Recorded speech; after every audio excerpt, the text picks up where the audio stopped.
Justice Arindam Lodh. আমাদের মাঝে উপস্থিত আছেন honourable chairperson Tripura commission for women Shrimati Jharna Debbarma মহোদয়া, উনিও ওনার বক্তব্য আমরা শুনলাম। সম্মানিত ডিজিপি সাহেব Shri Anurag Dhankarji, Shrimati Shankari Das, secretary law department government of Tripura, Shri Dhanababu Reang, secretary Tripura human rights commission, এবং এখানে বিশিষ্টজনেরা, জ্ঞানীগুণী ব্যক্তিরা এখানে উপস্থিত আছেন, faculty, students for various institution এবং representatives of NGO, senior officers, DM and SP west Tripura এবং মিডিয়া বন্ধুরা, সবাইকে আজকে এই মহতী অনুষ্ঠানে উপস্থিত থাকার জন্য হার্দিক অভিনন্দন ও শুভেচ্ছা জানাচ্ছি। এখানে আজকে আমরা আন্তর্জাতিক মানবাধিকার দিবস আমরা পালন করছি। এই 10ই ডিসেম্বর সেটা পালন করা হয় এবং আমার পূর্ববর্তী বক্তারা বিস্তারিত আলোচনা করেছেন। আমি বেশি কথা বলবো না, আমার আরেকটা প্রোগ্রাম, আমার মনে হয় ওখানে ওরা বসে আছে, এখানেও মানবাধিকার লঙ্ঘন হবে যদি আমি তাড়াতাড়ি না যাই ওখানে। তো আমি বলছিলাম যে এতজন এখানে বক্তব্য রাখছেন, কাজে এটা খুব মানবাধিকার বিষয়, হিউম্যান রাইটস বিষয়টা খুব, মানে আমার মনে হয় এত ব্রড যে সব ক্ষেত্রে কিন্তু এটা প্রযোজ্য, এবং আমার মনে হয় এটা একটা ইনহেরেন্ট একটা ক্যারেক্টার। কোনটা ঠিক কোনটা বেঠিক, কিছু লঙ্ঘন হচ্ছে কিনা, এটা কিন্তু ভিতর থেকেই চলে আসে, ছোটবেলার থেকেই চলে আসে।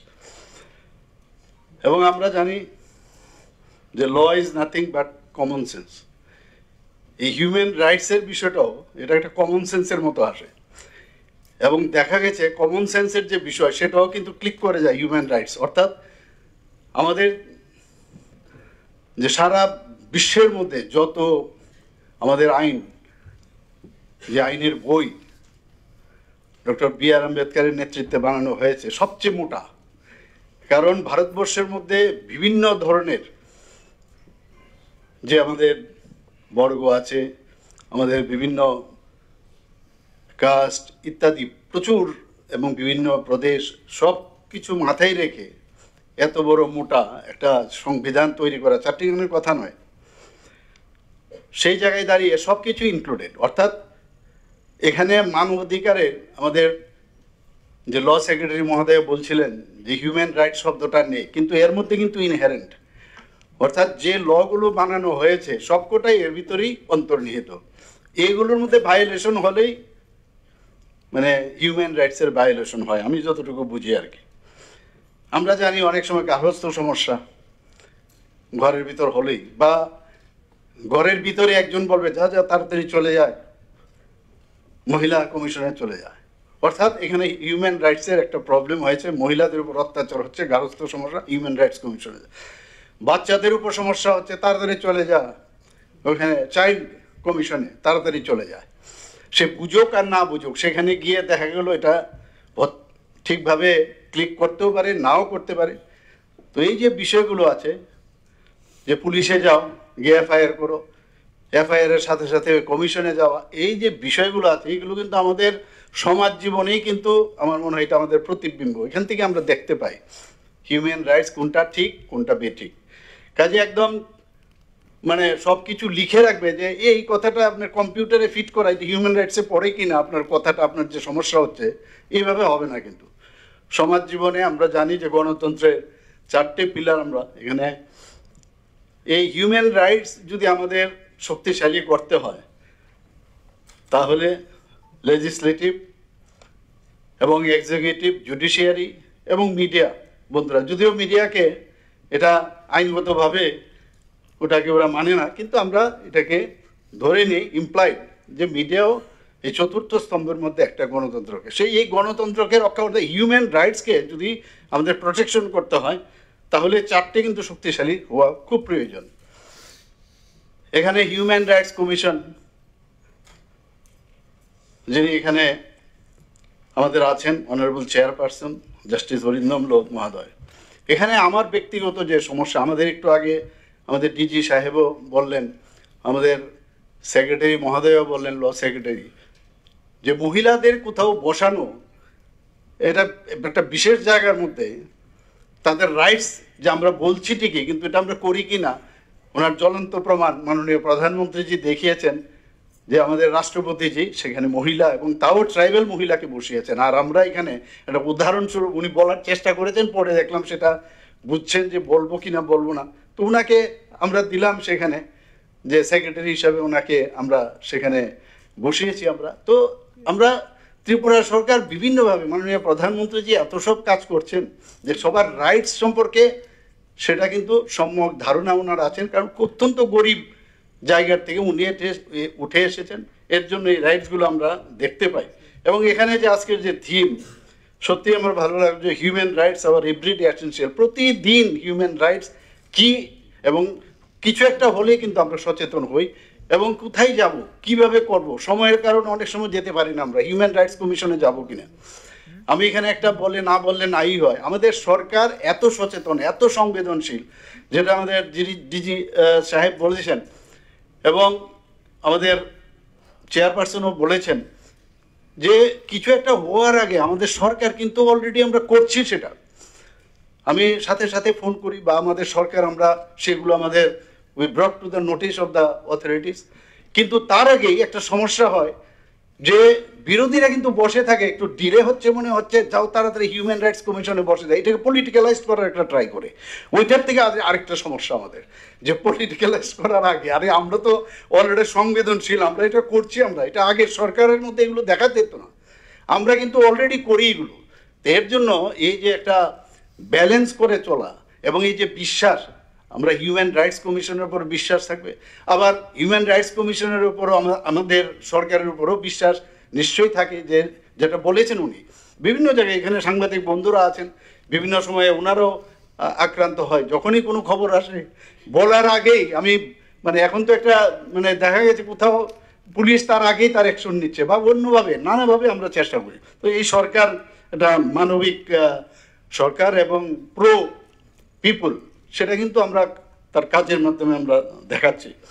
আমাদের মাননীয় প্রধানমন্ত্রী যে হিউম্যান রাইটস সম্পর্কে যদি আপনারা বলেন, যে একটা নতুন আমরা যে বিষয়গুলো আগে এতটা কিন্তু আমরা দেখতে পারতাম না, এগুলোও কিন্তু মানবিক উন্নয়ন।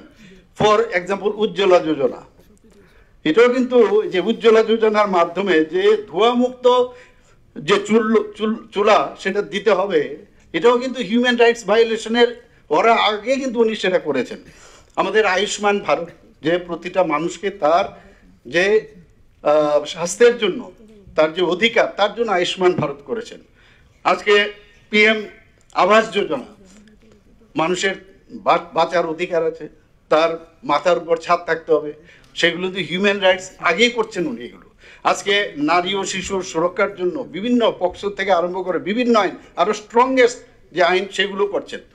আজকে স্বচ্ছতার বিষয়ে উনি খুবই প্রায়োরিটি দিচ্ছেন সেখানে আমরা দেখছি। তো আমরা যাতে স্বচ্ছতার বিষয়ে আমরা আরও বেশি আমরা প্রোয়েক্টিভ হই, সেই কাজটা কিন্তু একের পর এই কাজগুলো করছে। এইগুলো আমাদের মৌলিক অধিকারের মধ্যে বলে, আমরা শুধু যদি মনে করি ফান্ডামেন্টাল রাইটস আমার ভায়োলেশন হচ্ছে কিছু খালি দৌড়ে, কিন্তু এইগুলোও কিন্তু সামাজিকভাবে আমি বলবো যে এটাও কিন্তু একটা মানবিক উন্নয়নমূলক বিষয়, এবং আমাদের হিউম্যান রাইটসের মধ্যেই সেটা পড়ে। অ্যাক্ট ইস্ট পলিসি আমরা সবাই জানি যে নর্থ ইস্টের যে কী অবস্থা ছিল, আমাদের নর্থ ইস্টকে অবহেলা করা হতো আগে, এবং সেই জায়গার মধ্যে অ্যাক্ট ইস্ট পলিসির মাধ্যমে আজকে এখানে হীরা মডেল আমাদের দিয়েছেন মাননীয় প্রধানমন্ত্রী। আমি একটা জায়গার থেকে আমি আরেক জায়গায় যাব, তার জন্য আমার যে কমিউনিকেশন, কেন আমি তার থেকে আমাকে মানে দূরে রাখা হবে, সেই জায়গায় আজকে আমাদের পরিকাঠামো দেওয়া হয়েছে, ইন্টারনেট দেওয়া হয়েছে, ন্যাশনাল হাইওয়ে দেওয়া হয়েছে, আমাদের রেলওয়ে দেওয়া হচ্ছে। তো একের পর এক, তাছাড়া আপনারা দেখুন হিউম্যান রাইটস ভায়োলেশন কি না হয়েছে নর্থ ইস্টার্ন জোনে। আগে সেখানে আমরা দেখতাম যে উগ্রপন্থীর সমস্ত টেররিস্টদের সমস্ত জায়গায় নোট, আজকে 11টার থেকে 12টা যে মাননীয় প্রধানমন্ত্রীজির নির্দেশে এবং ওনার মার্গদর্শনে আমাদের অমিত শাহজি স্বরাষ্ট্রমন্ত্রীজি যেভাবে এই ওখানে মৌ করেছে, সেই অ্যাকর্ড করার পরে আজকে কিন্তু শান্তি প্রতিষ্ঠিত হয়েছে। যে কোনো হিউম্যান রাইটস যদি মেনটেন করতে হয়, আগে কিন্তু ল অ্যান্ড অর্ডার আমাদের শক্তিশালী করতে হবে।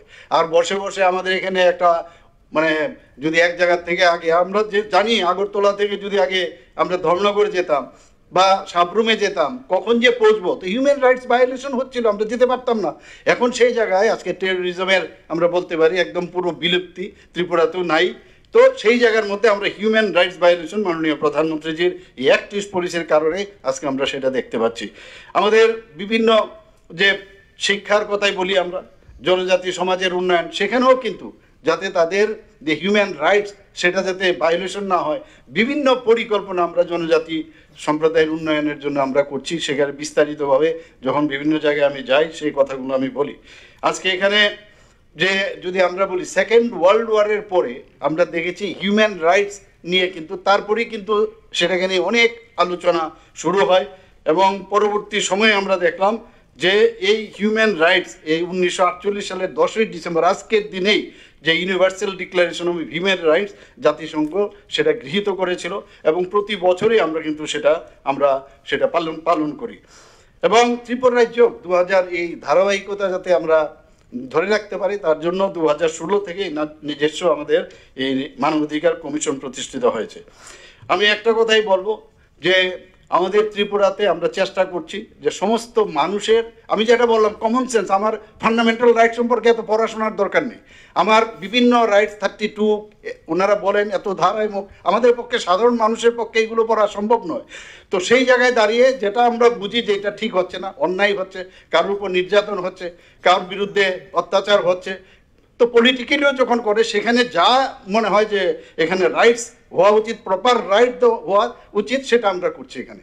তো আমরা সেইভাবে আমাদের ত্রিপুরা সরকার আমরা চেষ্টা করছি। আজকে এখানে একটা ভালো লাগলো, সবাই কিন্তু এখানে বক্তব্য রেখেছেন, মনে হচ্ছে একটা সেমিনার হচ্ছে এখানে, এবং এইগুলো আলোচনা আমার মনে হয় ভাষণের ইনঅগুরেশনের থেকেও আলাদা একটা যদি স্লট রাখা হতো যে বিভিন্ন বক্তা আজকে 3 জন বলবে, সেকেন্ড হাফে আরও 2 জন বলবে, বাইরের থেকেও আপনারা যদি আনেন। আমি হিউম্যান রাইটস কমিশনের মাননীয় চেয়ারপারসন জাস্টিস অরিন্দম লুতকে অনুরোধ করব ভবিষ্যতে আপনারা পাঠ করলে আরও লম্বা একদিন সমানে হোক, ইনঅগুরেশনে ফিতা কেটে আমরা চলে যাব, মানে আমরা এই মঙ্গলদ্বীপ জ্বালিয়ে চলে যাব। কিন্তু এগুলো খুব ইম্পর্টেন্ট, তাড়াহুড়ার কোনো বিষয় নেই এখানে, ইচ অ্যান্ড এভরি ম্যাটার্স নিয়ে কথা বলা উচিত। আমার খুব ভালো লেগেছে, খুব হেলদি এখানে কথাবার্তা হয়েছে, এবং আমি আশা করি যে শুধু এই যে মানবাধিকার এটা ফাইলের মধ্যে যেন না থাকে। এটা কিন্তু খালি ফাইল, আমি যদি মনে করি যে মানবাধিকার যে আমাদের যে কমিশন আছে তারাই কাজটা করবে, সেটা কিন্তু সম্ভব নয়। এবং সেটা আমার মনে আমাদের আচরণে, আমাদের মননে, আমাদের সামাজিক মূল্যবোধ, সেইগুলো যতক্ষণ ধরে না আসবে সেটা কোনোদিনই সম্ভব হয় না। আপনারা দেখেছেন যে এতদিন ধরে যারা লাস্ট মাইল অবধি মাননীয় প্রধানমন্ত্রীজি আমাদের সরকার আসার পরে এই কথাগুলো কিন্তু কেউ বলেনি যে লাস্ট মাইল অবধি সরকারের যেসব আমাদের যে বেনিফিশিয়ারি স্কিমগুলো আছে সেখানে আমাদের পৌঁছাতে হবে। আজকে আমরা সেখানে যাচ্ছি, প্রতি ঘরে সুশাসন, আমরা প্রতিটা জায়গার মধ্যে আমরা গেছি, 2 বার আমরা করেছি। তো এটাকে বলে যে মানব অধিকার, তার অধিকার, সেটা তার যে প্রাপ্য, আমাদের যে স্কিমগুলো হচ্ছে only for suffering peoples or general people, তাদের কাছে আমাদের পৌঁছানোর কাজ। আজকে সেটা স্বাস্থ্যেরই হোক, সেটা এডুকেশনেই হোক, সেটা খেলাধুলারই হোক, সব কিছুতেই কিন্তু সেই মানব অধিকারের বিষয়টা আছে। সব জায়গায় কিন্তু আজকে আমরা আমাদের সরকার ইনফ্রাস্ট্রাকচারই হোক এবং অন্যভাবে যেভাবে ডেভেলপমেন্টের দরকার সেই কাজগুলো আমরা করছি। আমি আশা করি যে আমাদের আজকের যে এখানের যে অনুষ্ঠান, সেই অনুষ্ঠানে মানবাধিকার দিবসের যে অনুষ্ঠান, সেই অনুষ্ঠানে আমরা অনেক কিছু, এখানে যারা স্টুডেন্টরা আছে, লজ স্টুডেন্টরা এখানে আছেন, আমি বলবো ডেইলি এই বিষয় নিয়ে আলোচনা করা দরকার। আর মানবাধিকার নিয়ে মানে সেটাকেও কিন্তু প্রপারলি প্লেস করা যায়। অনেকে মানবাধিকারকে সামনে রেখে হাতিয়ার করে এমনভাবে কথাবার্তা বলে যে আবার তার মধ্যেও কিন্তু একটা উগ্রতা ভাব চলে আসে, এটা যেন না হয়। অনেক কিছু আছে রাইটস, আমি আমার রাইটসটাকে আমি সামনে রাখতে পারি প্রপার ওয়েতে, ভদ্রভাবেও এবং সুন্দরভাবেও সেটা রাখা যায়। কিন্তু আমাদের মধ্যে না আন্দোলন করতে হবে, এমুক করতে হবে। আজকে একটু আগে আমি দেখছিলাম ওনাদের যে এই যে নিউজ লেটারটার মধ্যে যে মানবাধিকার রক্ষা করতে গিয়ে আন্দোলন এবং মানে যদি সেটা মানে ভায়োলেন্ট আন্দোলন হয় সেটাও নাকি মানবাধিকারে মানে সেটা করা যায়, সেটা না। কথা হচ্ছে যে আমাদের সরকার যেহেতু আপনাদের সবার সাথে আমরা আছি এবং আমরা চাই যে সমাজে যে শান্তি, ঐক্য, সম্প্রীতি এবং ভ্রাতৃত্ব সেটা যদি আমরা বজায় রাখতে পারি, আমরা নিশ্চয়ই আমরা সেটা। In conclusion, I would like to place before you that human rights are the fundamental rights and freedoms that belong to every person from birth to death. Human rights encompasses a broad range of rights, including civil, political, economical, social, and cultural freedom. It ensures that every individual is treated with dignity, equality, and fairness. Key rights include right to life, freedom of expression, education, healthcare, and then despite the recognition of human rights, violations persist worldwide, what I have said earlier. So protecting human rights is essential for fostering a just, equitable, and inclusive world. With this, I conclude my speech. Thank you very much. Namaskar. Jai Hind.